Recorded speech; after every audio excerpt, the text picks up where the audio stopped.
right, guys, welcome to another episode of Exposure Runs the podcast. I'm your host, Mustafa. Today's guest has been in the spotlight of Chicago basketball since I've been to Chicago. I knew about him or met him right around, he was in 6th grade, became familiar with him at around 7th grade.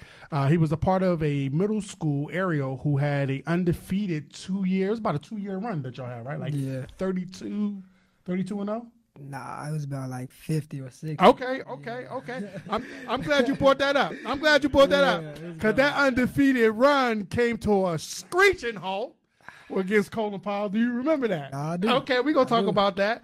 The Ariel team, you guys were stacked. You had JJ, you had Mikey, Lil RJ. Who else was on that team with y'all? Me, my boy Mayan, Santana, Tazia. Yeah. A few of those players, I don't know if they play still, but around that time, y'all definitely was stacked. Mm-hmm. After Ariel, you end up going to high school at Simeon, known for their legendary guards and players.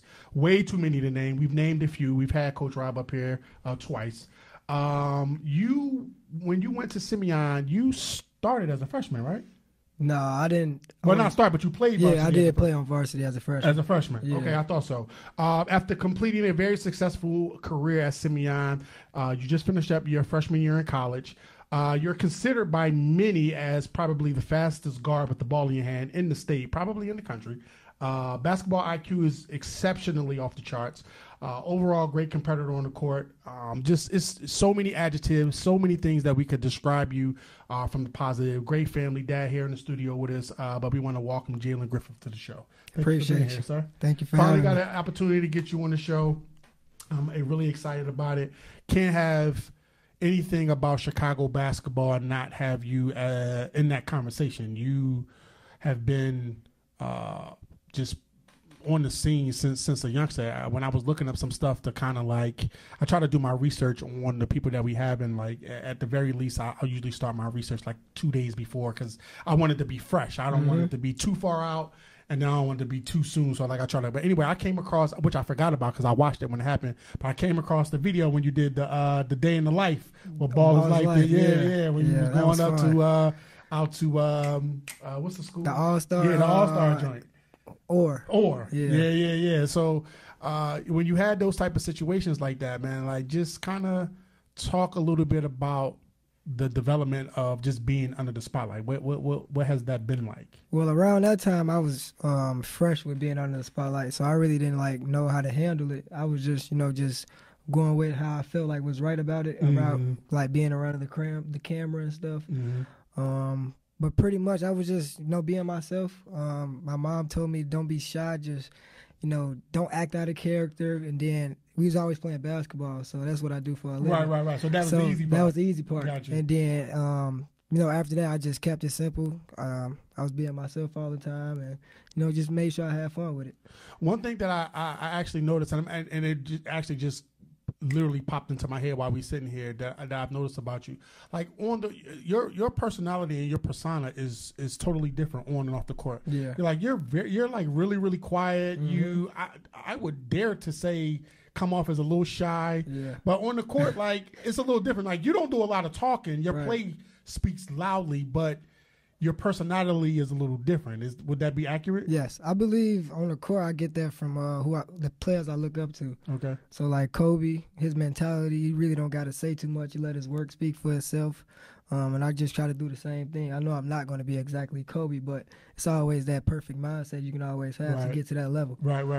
So like I've always noticed that about you. Like even when you come to the runs, you come to support the platform, like.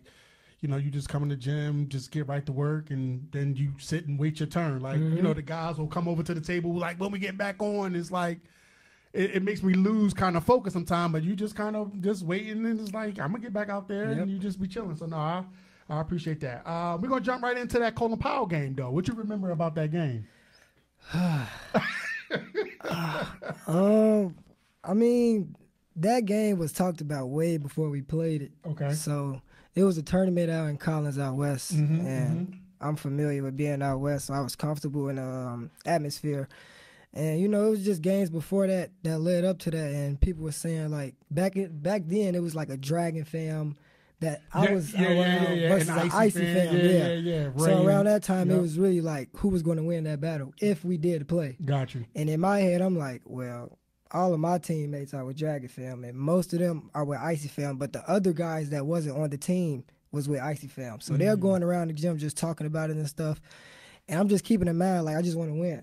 Like, and if I don't win, I want to kill. Like, I want to represent my fam. So that game was pretty much fun. We lost to a crazy shot by, I think, Zayo's son. I remember that every day. Every time I see him, I just think about the shot he actually made. Like, yesterday we was running. I'm just remembering, like, this man actually beat me with this shot.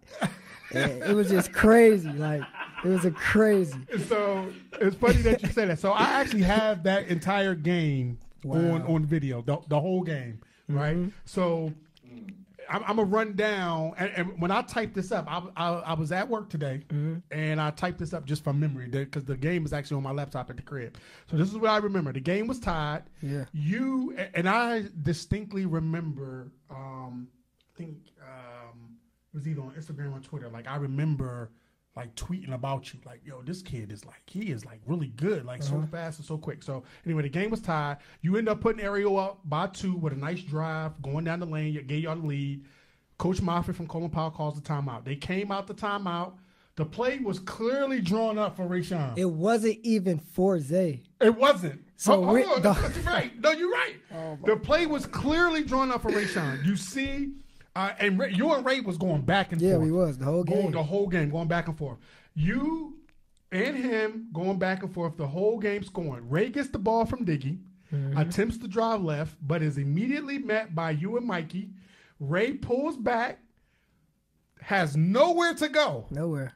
He just flicks the ball to Xavier. Zay throws up a desperation shot, and it goes in at the buzzer. Walk me through your thought process as that ball is in the air. Well, it's kind of bad because I was under the rim. So, like, I'm sitting after Ray had pulled it out. I'm like, he's either going to shoot a bad shot and I'm going to get the rebound and just, like, go in the crowd. Right. Or it's a small chance it might go in. So I'm sitting under the rim and I'm just watching it. And it felt like it took longer to go in than what it. And then when it went, I was just like, no way, we just lost that game. Like, and we were undefeated up to that point. So it was just like, it was like a sad moment because, like, that was my last year, and I just wanted to finish out the year strong with no losses. With no losses. That's hard. It's hard, and the city of Chicago is really hard to play.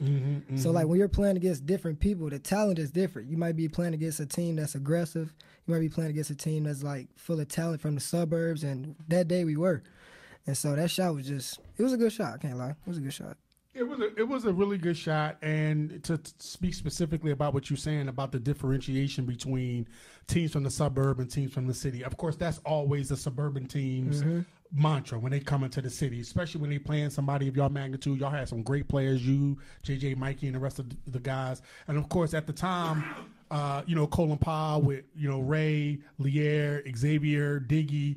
And then some of the other suburban teams, of course, you had Day over there, you had Caden over there. Yeah. And so them guys, they feel like they're just as good, as the city kids. Or in some cases might be better as the city kids. So, of course, all the suburban kids was rooting for Colin Powell. And it was a fantastic game. For me personally, as a dad, I feel like that shot really put Xavier on the map as far as being accepted among the Chicago Hoopers. Outsiders. Obviously, had the talent, athleticism, and all of that. But I felt like that shot really kind of like, okay, we can kind of accept him now. Yeah. Like he's kind of here now. So I really just loved that opportunity for him. It was really good for him, and the game was just it was a good game. It was a good game. It was a good game. Sum up your high school career in one word.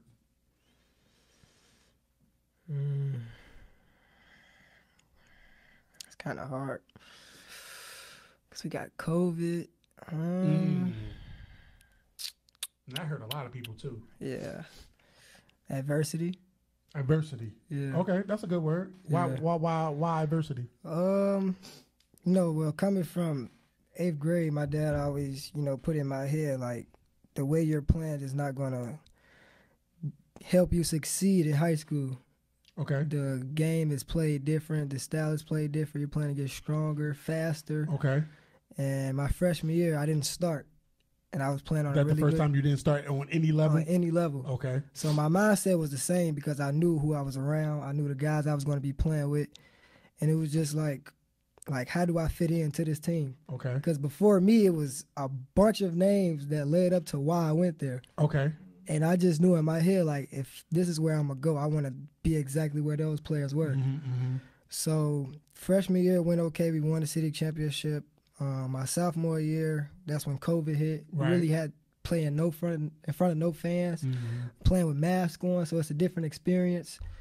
And then going into my junior year, pretty much the same thing was going on. People were coming out, but not a lot of people. And I was just, in my head a little bit like, how am I going to get to where these players went? Jabari Parker went to Duke. How am I going to get it? How am I going to get a college offer if I can't play in front of college coaches? And so my senior year, it was just about, taking all that in and just showing my heart and putting it out on the floor. Okay. And I feel like that's what I did my senior year. You talk about the opportunities not being there. How much do you think COVID affected that? It affected it in a negative way and a positive way. Okay. Because the way I thought about COVID was, as long as I'm able to get in the gym, I feel like somebody's going to be able to reach out to me and see me. Okay. But at the same time, the way that COVID was moving, you never knew if it was going to end. That's so a good point. It was just like That's like a a good 50-50. Like, right. do I just keep going and just figure it out later out down the line, or do I just do it just because there's nothing else to do? There's nothing else to do. Yeah. Got you. Okay. What was it like playing for Coach Rob? I mean, he seems like a really he's a very nice guy off the court. What was he like as a coach? As a coach, I don't want to say he was fun because he did get on my ass a little bit. A lot, actually. I know he expected a lot from me as a freshman, as a sophomore, as a junior, and as a senior. But overall, I feel like he made me a better player. Okay. Growing up, I always played under my dad, and it was different playing under like a coach like him.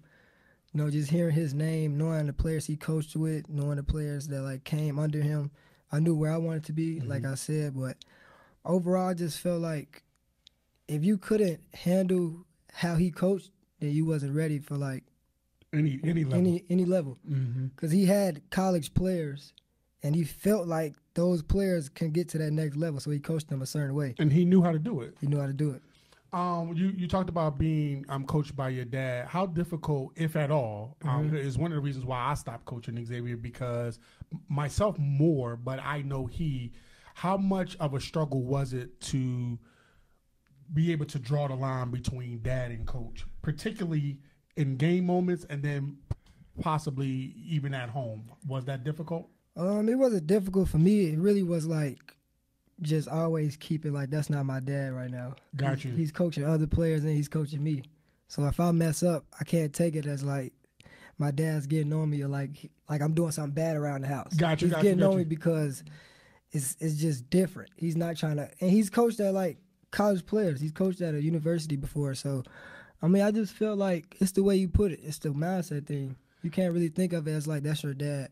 I think that's where Zay struggled at, and I feel like I just taking my own accountability. I feel like I struggled with presenting myself in a way where it was dad versus coach. So sometimes when you talk about the relationship between a player and a coach, right? Just player and coach. There's times where the player may disagree with the coach in the moment, whether it's the body language, whether it's the talk back, yeah. whether it's they not doing exactly what you're saying. And so the struggle for me was I'm your dad, nigga. Right. You know what I'm saying? And so his mindset was well, you're supposed to be my coach, so I should be able to have this leeway to talk back. And exactly. So it became a struggle for me, and it definitely was a struggle. And this is where I knew I had to stop. We was playing in a Matson league, and if I'm not mistaken, it was against Diggy and them, but don't quote me on the team. And Zay was by far the best player on my team. I had Zay, some other kids, and I had two girls on my team, one of which who was really good. And Zay did something that I was telling him to do something. He didn't do it, so I went to go sub him out. And when I went to go sub him out, he was coming to the sideline pouting, like pouting on some like I could see him talking shit. I mean, that's how it is though when you're playing for your dad. Oh wow! I mean, he was coming to the sideline, and my wife was sitting like right across from us with his little brother in the stroller, and he's coming off. His vibe is like, and I'm looking. I'm like, you know what? Don't even come over here. You done. It's like the third quarter. Like, you done for the day. Go sit over there with your mother. Because to me, like, he ain't disrespecting coach. He disrespecting dad. In that moment, of course, it took a little bit of time because right off the back, it's like, I wasn't wrong. I was right. Yeah. But in our house, that we do provide our children the opportunity to be heard. Like, we make the mistake as adults sometimes of thinking that it should always be our way without hearing the input from y'all. So anyway, we had a conversation as a family at the end of the day, and it was at that moment I was like, you know what, I don't think it's a good idea that I coach you. I just stopped from that moment on, and I think that's when AAU really started to kind of come into the picture or whatever. So I knew my moment, and it just, thankfully it worked out. So sum up your college career thus far in one word. Challenging. That's a good word. Yeah, that's a good word. How much do you think, just thinking about that word, how much do you think the challenge of college you wasn't ready for coming from high school? The mindset. It's just different. Like, it's how you think about it, and it's how you go about it. Because the freedom of college is on another level. Yeah, it's on another level. And we were talking about just kids in general, not being ready, to kind of be on their own. And so he was like kind of teasing me, like, we always like that more. And I'm like, yeah, no, not me, because from 5th grade all the way through high school, I went away to school. I went to a military school. So I lived away from my family on campus from 5th grade all the way through high school. And so when I got to college, from a mental standpoint, I was already ready for that. Now, what I wasn't ready for was the academic grind. So that's where I made the mistakes, right? And not going to class and not doing this and blah, blah, blah, blah. But from being on my own, I was ready. But it is challenging. You don't have mom and dad wake you up, reminding you about your homework. You don't have teachers looking out for you if you miss an assignment. You can fall back on basketball. So people don't realize how much of a challenge college life is. And dealing with all that, you need like a certain support cast around you. And I feel like I did have a good support cast where I was at. But it comes down to like what you want. Mm-hmm. And like I said, it's just like how you go about your business. Okay. In high school, what was your favorite subject? Please don't say math. Gym class.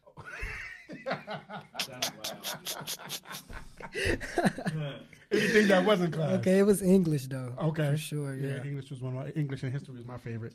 Who was your favorite teacher and why? Dang, I forgot her name. I feel bad because she passed away. But she just treated me like a son. Every day I went to her class early on purpose. That's how much I liked her.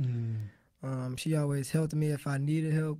She always just took care of me. What did she teach? English. English teacher? Yeah. Who was your favorite staff, non-teacher at the school and why? Probably Coach Rock. I thought you would say that. Yeah, because he was the dean. Okay. So just seeing another perspective from him on the other side and being the coach was pretty fun. It was pretty fun? Yeah. Okay. That's pretty cool. Same for college. Did you have a favorite professor? Nah. Nah? Okay. What's your favorite meal? What type of food do you like? I like soul food. Can you cook? Soul food, no, but I can. I'm just learning how to cook right now. Okay. What's your favorite soul food meal?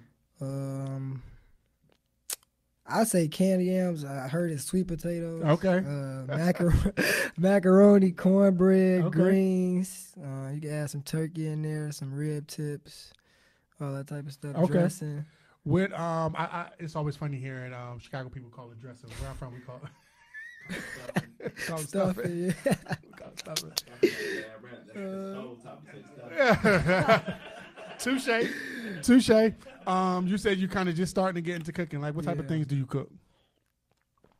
Any breakfast. Okay, yeah. So rice, bacon, eggs, sausage, waffles, waffles, grits. I heard you say rice. So y'all do rice for breakfast out here? Jasmine rice. Jasmine Be rice. specific. Okay. Yeah. If you know, Okay. you know. All right. If you know, you know. All right. Cool. I didn't know that. I learned when I moved here about the spaghetti and fish thing. Oh yeah. And where we're from, those are two separate meals. Spaghetti, fish, and cornbread. All go together. Nah, where we from, it's spaghetti or fish. I can remember. I can distinctly remember the first time I seen this. It was at a friend of ours, and it's my wife's business partner. Her name is Yumi Brooks. I was at their house.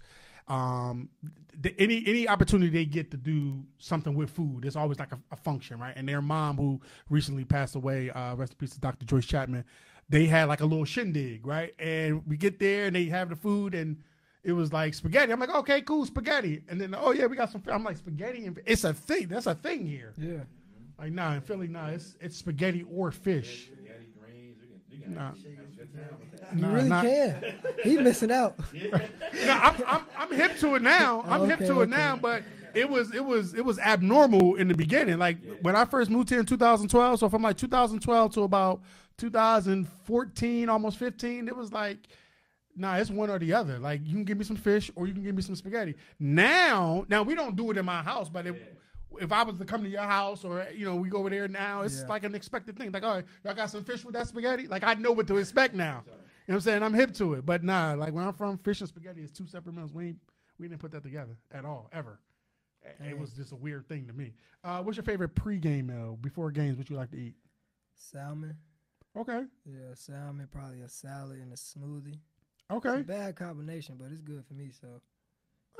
You're getting a lot of protein, some calories, veggies. Like you kind of knocking off a few of the food groups with that. All right. I mean, bathroom wise, you gonna take care of it. Gonna move through. Yeah. Gonna move through for sure. Warm up line before you get back out there. You gotta take you gotta do your thing.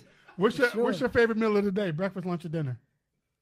Breakfast. I can't start my day the way I want to start my day without breakfast. Breakfast is one of them things I feel that as soon as you eat it, within 20 minutes you hungry again. Depends on how big the breakfast was. is. Oh, yeah. Fair enough. Yeah, fair enough. Sure.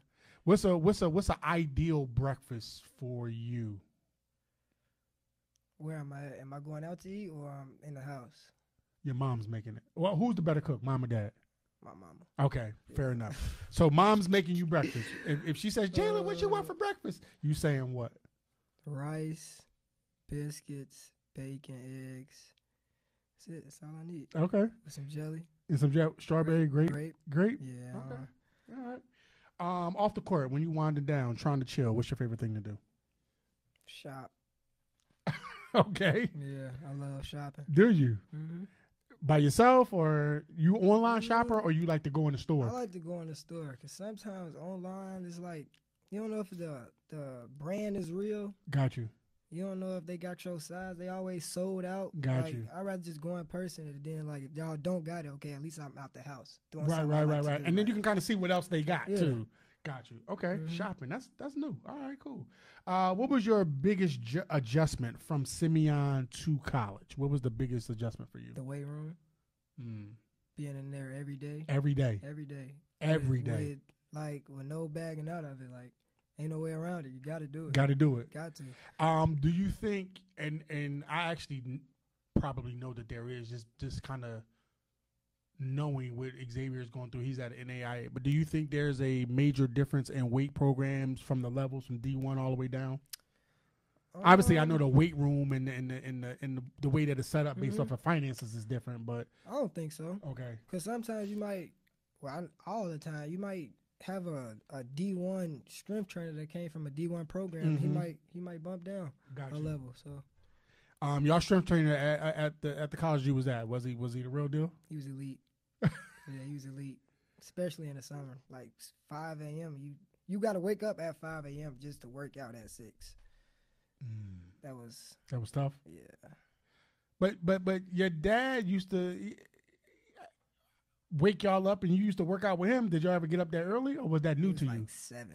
Got you. 7, 8. Got 5. You. 5. That was a different. That was a huge difference. How long did it take you to adjust to that? About a month. Yeah. I got in trouble down there because I was late. Late, yeah. Zay. So the difference, I won't even say the difference, but Zay got in trouble a couple times for being late, and then I felt like that he started using his injury or the recovery from as the crutch.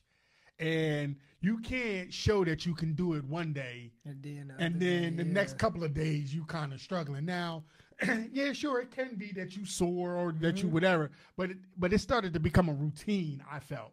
And they got hip to that shit real quick. Yeah, because in college they pay attention to everything, like literally, like your every move, especially when you first get there. Yeah. And then if you're a freshman, like they're expecting you to mess up, and as soon as you do, they're gonna use. They own that. They own it. Yeah. How big of an adjustment from the standpoint of, I always ask the kids who getting ready to go to college, you know, you now at the bottom of the totem pole, like you know, from here to Florida.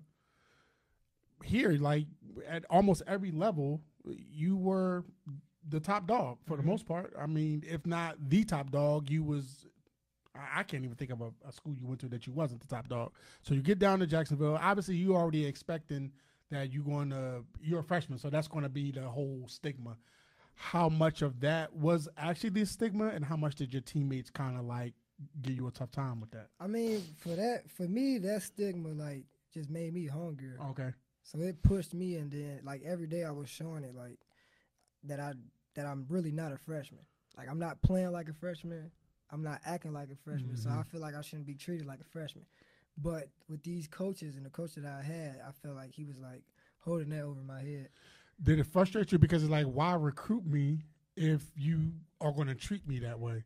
It frustrated me. And I'm going to be crystal clear. I don't want to make it seem like we're attacking that specific coach. I mean, because I know that's the mantra of all coaches. All coaches. Yeah. So, but how much did that frustrate you, and did you ever have that thought, like, well, damn, like if you don't think I could do it, why did you recruit me?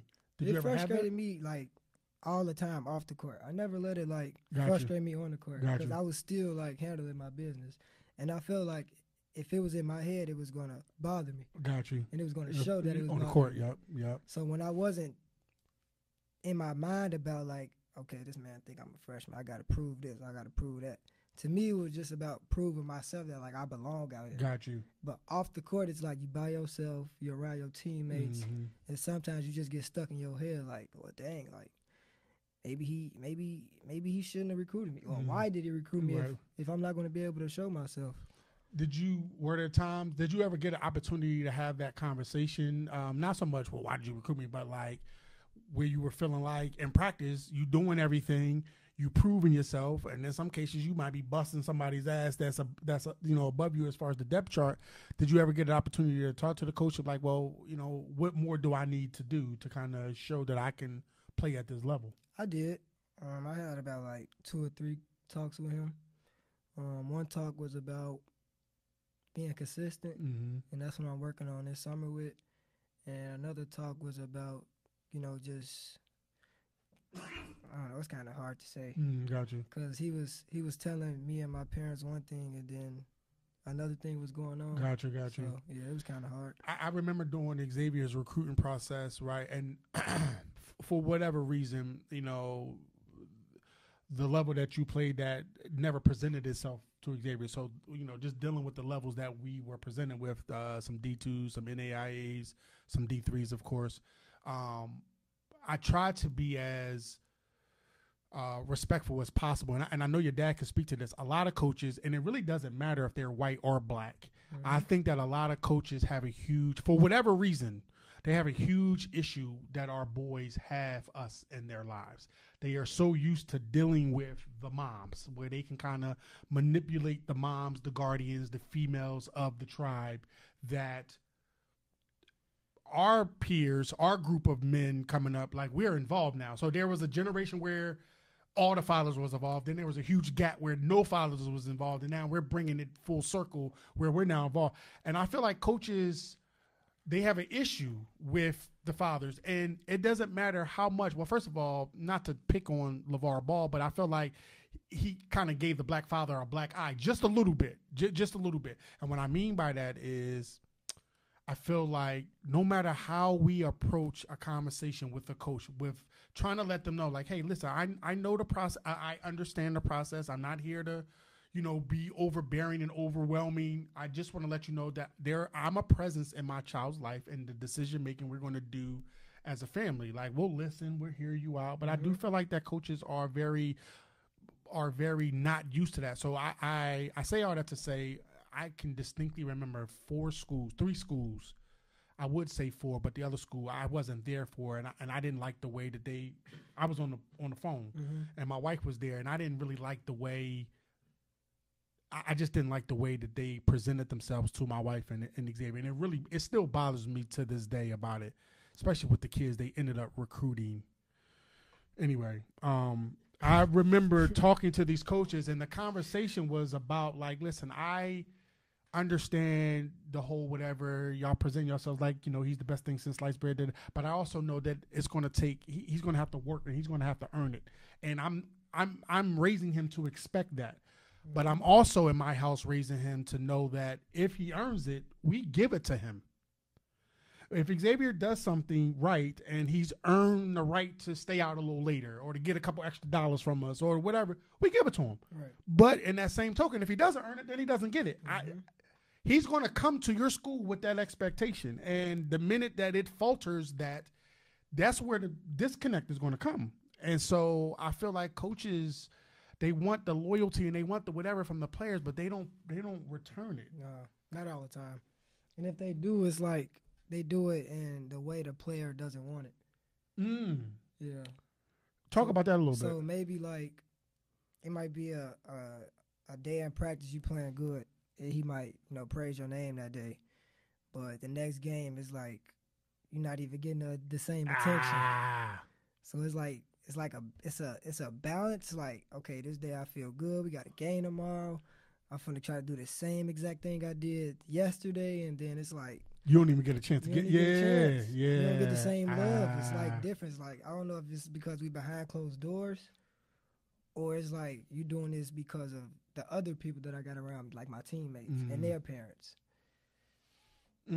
I can see that, and I can tell you from a standpoint. Again, I think your dad can vouch for this as far as being a man and just in relationships. The worst thing you could do for a man is give him something that he's not specifically asking for. Right. So just to give you an example, in a marriage, if I was to ask my wife to give me a Gatorade, but she brings me water, H2O, I don't want that. I didn't ask for that. I don't want that. I don't want that. Right. But with women, what happens is they're salty because it's like, well, I bought you something to drink. That's all they see is I bought you something to drink. Right. It's like, yeah, you did, but I didn't ask for that. So it's that almost that same mentality from the coaches. It's like, yeah, I didn't ask you for the praise and practice. I'm practicing to get the opportunity in games. So, but thank you for the praise and practice, though. Yeah, thank you. I'm always gonna be grateful. Yeah. But at the same time, I know what I want. I know what I came here for. Got you. I'm not doing this just to do it in practice. I could do the same thing in the game. And if I don't, then that's okay. But I'm a freshman for a reason. Okay. No matter, well, before I get to that next question, when you committed down at Jacksonville, what about the program initially drew you in? I knew I wanted to be out the way. Okay. I feel like I'm kind of like an out the way kind of guy. Florida is a decent place. I got tired of the winter here in Chicago, so I did want to be somewhere hot. Warm, yeah. Yeah, and the staff they had was very supportive. And on my visit, and all the time, I just felt that support, and I felt wanted, and that's what I needed. I wanted to go to a school where I felt wanted for who I was. Got you. Even with that, when you decided on going to school down there, did any other lower level schools have a real shot assigning you out of high school? Yeah, about 2 other schools. Okay. Well, are they or were they schools that, based on your situation now, like something that you could revisit, or that was just in that moment? No, yeah, I can definitely revisit those schools. Got you. Okay. No matter what team y'all play on, whether they came to Simeon or you ended up going to another school, what notable Chicago player would you have wanted to play with in high school? That's a good question. Does it matter the grade? I always wanted to play with Taylor. Okay. You know, he part of the reason why I went to Simeon. Who else? I did want to play with what's his name? What's that boy name? Davius Lowry. Oh yeah. I want to play with him again. Yeah. I just felt like me and Day would have been too much. Like that would have been a lot to handle. In what way? Just for the both of y'all, or just for the city? Just for being the city of for Chicago. the city. Yeah, that'd have been crazy. Yeah, it would have been too much. just too much. Like it'd have been like too like overload. Yeah. I mean, I pretty much played with everybody I really wanted to play with. Okay. I felt like if I wanted to play with somebody else, I could have made that happen. Got you. Describe to players and families what goes into being a Division I athlete. What is that like? And you talked about getting up at the 5 a.m. You talked about living in a weight room.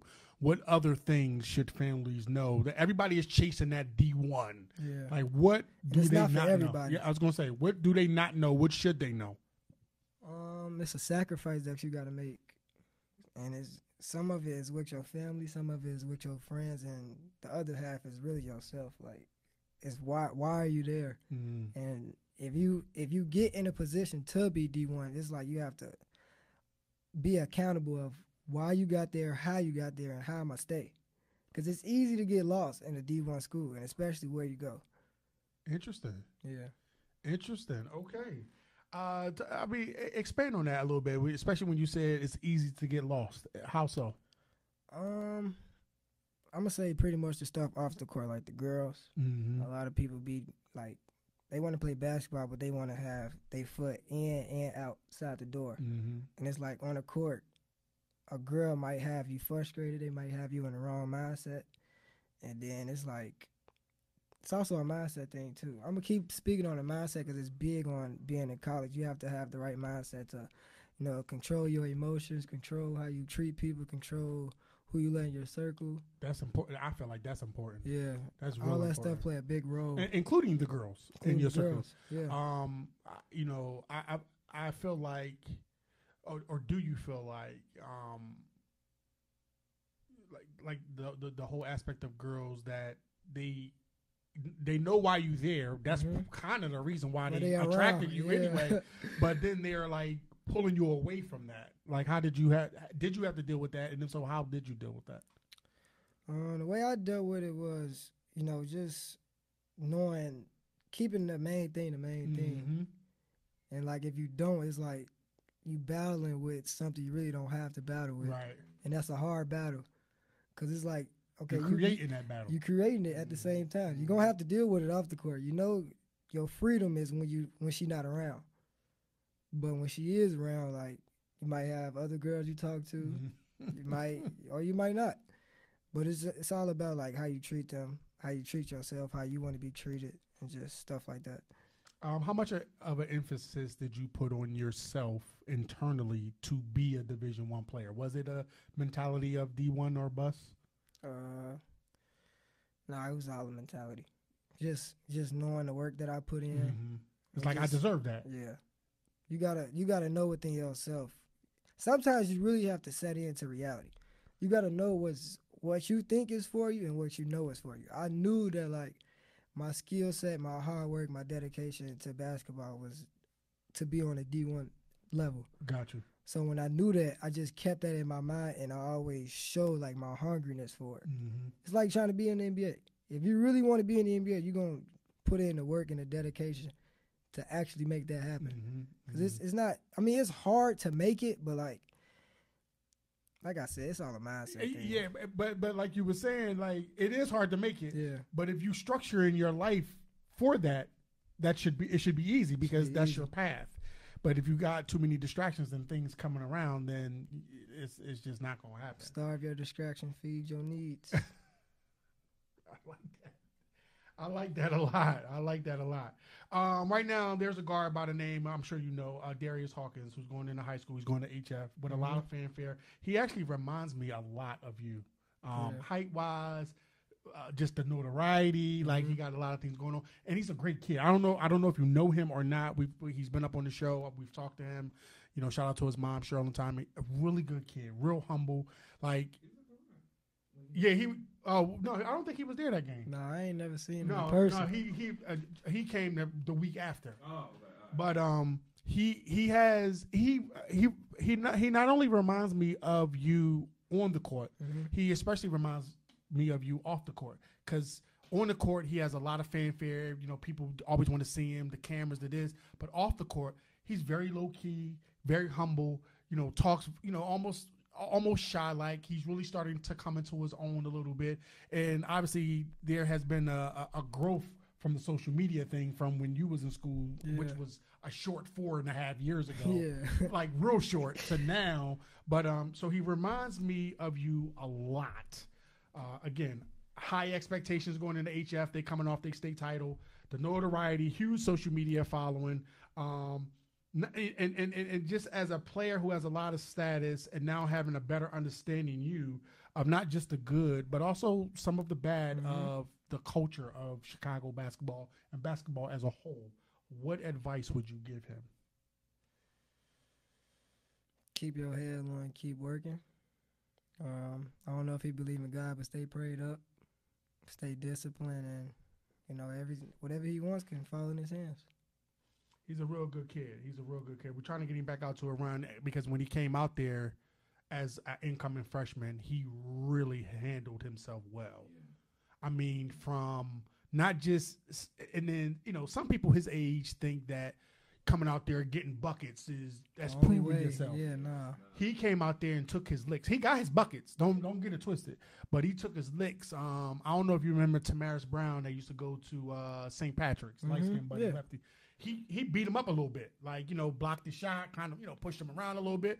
He got up, kind of dusted literally, like dusted himself off and got back to it, got a couple buckets, couple floaters, made the right passes. He wasn't, I thought when he came to the runs that his mindset was going to be, I need to come out and prove that I can shoot and I can score. And obviously on the level from 7th or 8th grade, he was dominating that level. So I'm thinking he's going to come and try to do a lot of the stuff and he didn't.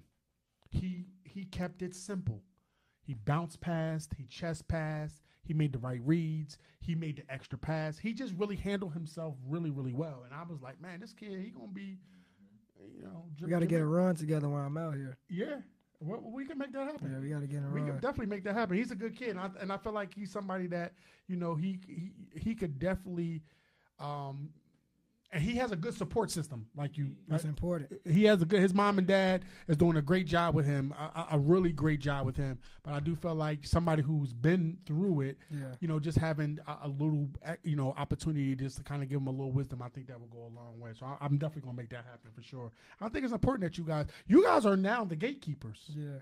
For them younger guys. You know, I know 4 years wasn't that long ago, but y'all the gatekeepers now, and you see the celebrity status that G has when he goes. These kids, they love him, they do. And he's a great kid. You know what I'm saying? And shout out to Gianni and his dad and them. What was your best moment in high school, on and off the court? Well, I like winning, so my best on the court moment was, you know, walking out of high school with 3 championships from city, and off the court. Let me see. Probably being around my family. Okay. You know, a lot of people don't got families that they can go back to and just be surrounded with love. So that's important. Yeah. That's important. And you touching on that, like a lot of people, like basketball is their savior. The basketball is their love. And while that's cool to love basketball, it's good to be able to, when that ball stops bouncing, that you got people that can wrap their arms around you and love on you, and you can feel that. Like you know, you identify that. That's really important. How was your recruiting experience like in high school? And now that you're in the portal, what is that like? Going into the portal, not easy. I mean, some people might have connections and some people don't. Some people didn't have a good first year or second year and they can bounce around to another level that they feel like they can compete with. And others just like got to wait their turn and just sit back and wait on the opportunity. I feel like I'm one of those people who had to wait on the opportunity, and I feel like I got a good opportunity that's going to open bigger doors. Open bigger doors. Yeah. So. Are you excited about this opportunity? Very excited. Okay. That's good. That's good. When you were playing AAU, do you think it's necessary, or you guys are playing a lot of ball, and how much did the AAU play a part in your recruitment and your opportunity that you got? Well, my AAU season was short.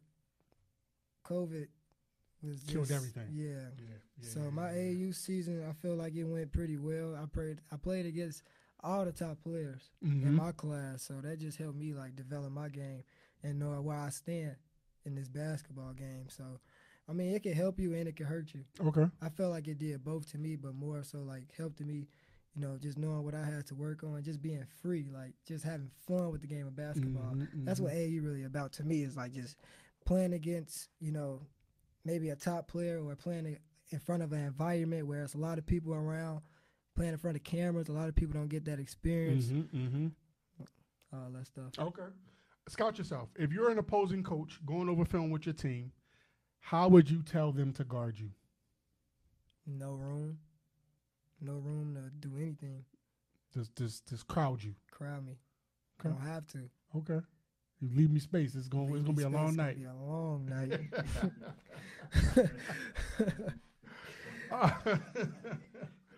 night. With this new opportunity that you get ready to have, and I'm glad to see, like, you know, sometimes, like you say, getting in that portal is tough, and you know, having the possibility of having something that you love to do taken from you, but thankfully that's not going to be the case. How will you adjust now? You are about to go back to the bottom of the totem pole per se. How will you make that adjustment, and the experience that you got from your college you're coming from? How will that help? Making sure my life is consistent. That's a hard thing to do. You know, making sure every day is kind of the same, and you know, not really taking days off. Just taking care of my body. Okay. Who was the toughest player you had to guard in high school and in college so far? Who gave you buckets? Give them their flowers. High school? Dang, man, DJ Stewart. Man gave us 40 to go downstate, bro. Like, you what? My dad behind the camera pointed to himself.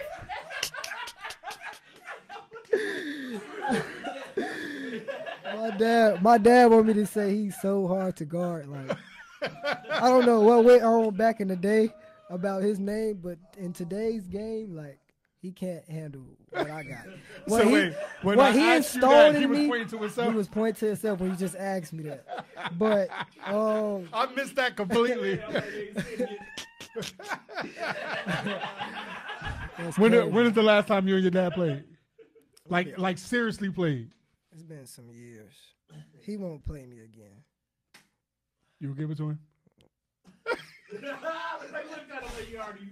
What Now, Dad. What high school Pop went to? Proviso West. Okay. You was nice, Pop? That's what they say. I ain't seen it.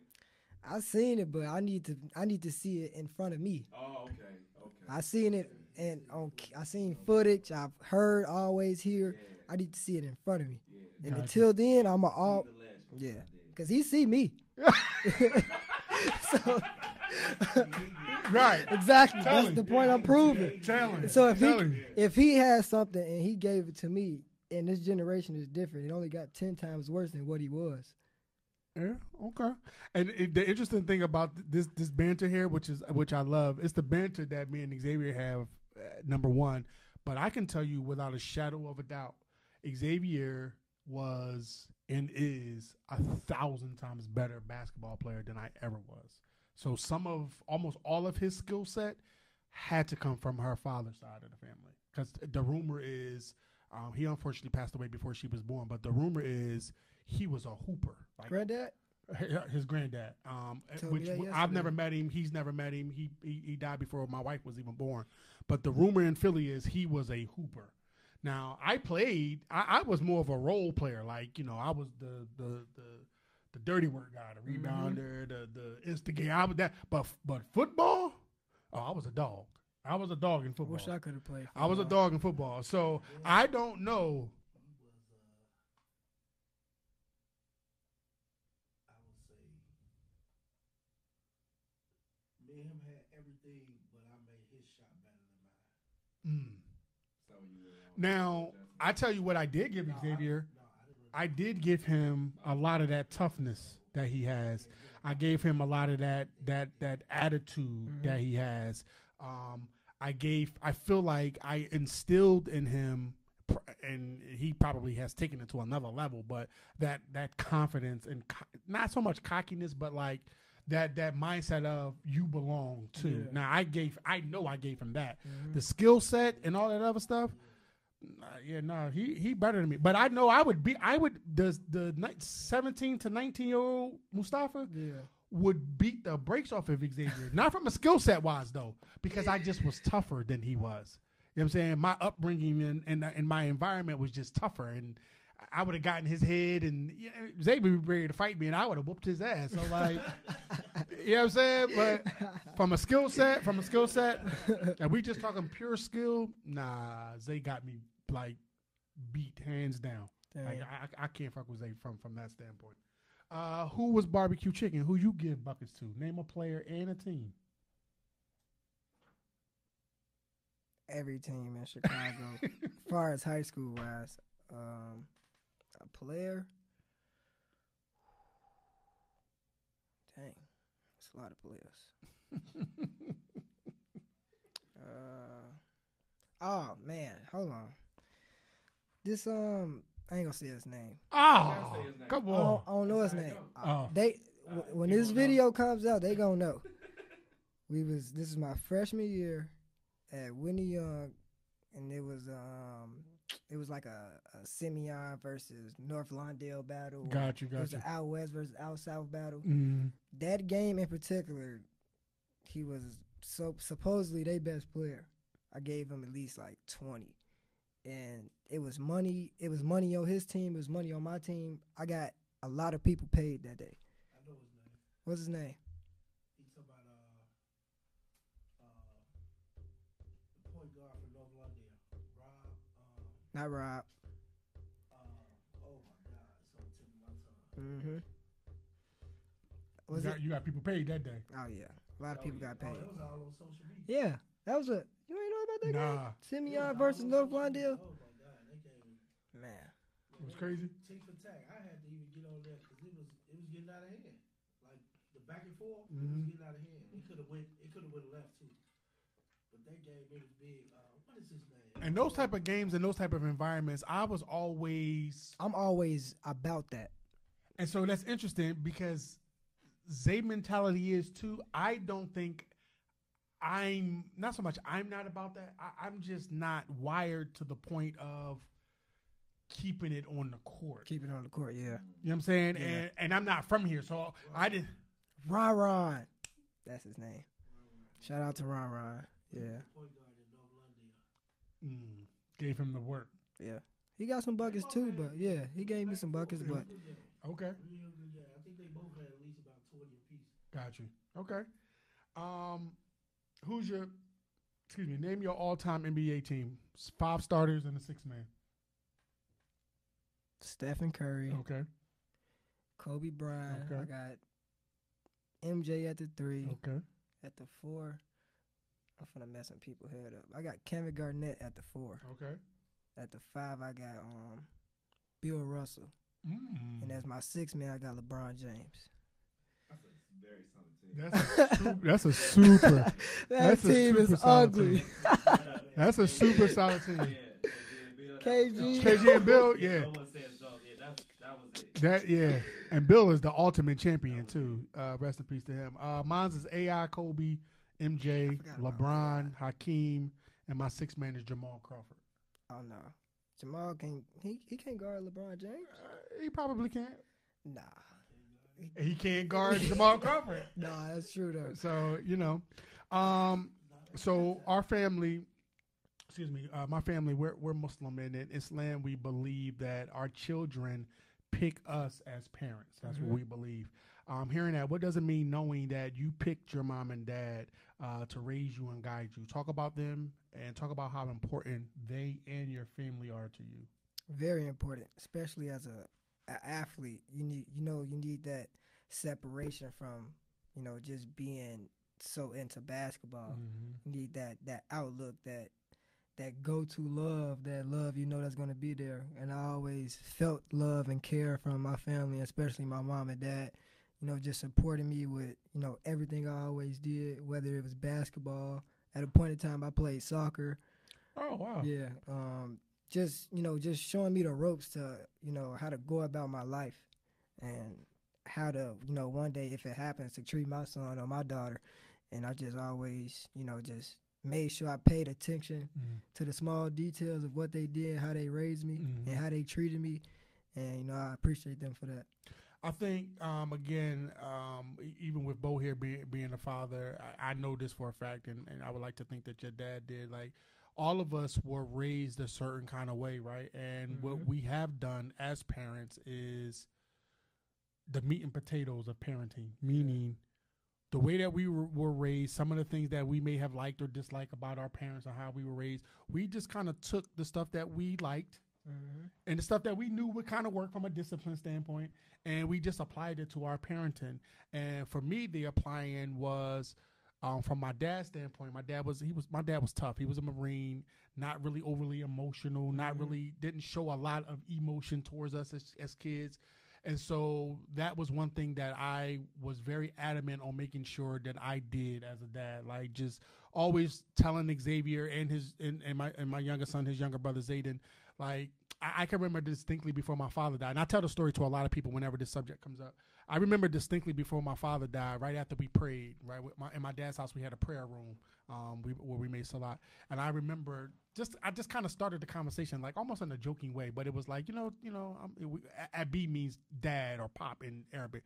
I go, Abi, I know that you love me. I do, but I've never heard you tell me you love me. Right. And it caught him off guard.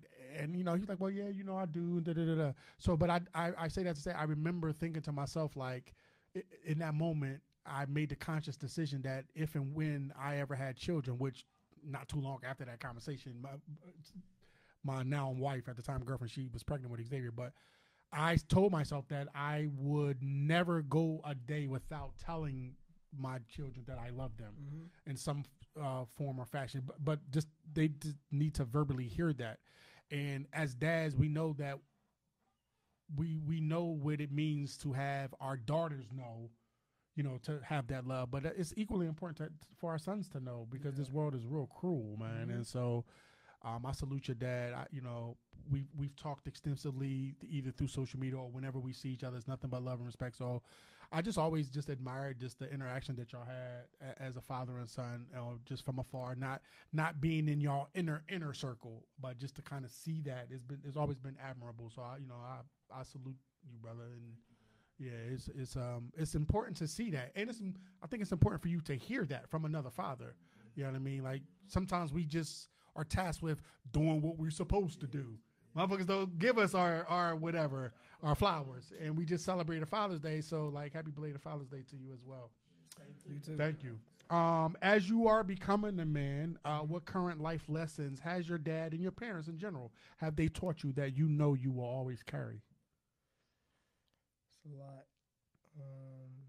One that I know for a fact that I remember is treat people how you want to be treated. That was our family. Do unto others as you would have them do unto you. Yeah. But go ahead. Other than that one, I think that's the biggest one I got. I mean, really, that one right there is the root of everything. Yeah. Treat people how you want to be treated, and if you don't want to be treated right, then treat people wrong. That's really it. That's the meat and potatoes of it. You were around when we first started this platform. We had you guys up at that run up at Western Springs, and just kind of seeing where we are now. What you think about the Exposure One's platform? What do you think it means for the high school athlete? Just kind of talk a little bit about what we're doing. It can get bigger. I feel like a lot of people that's definitely from Chicago should support it. It's a small business, but with the right people around it, the right love around it, and the right support that they give you, should be respectful and should be loved. It should be serious, because I feel like you taking this very serious.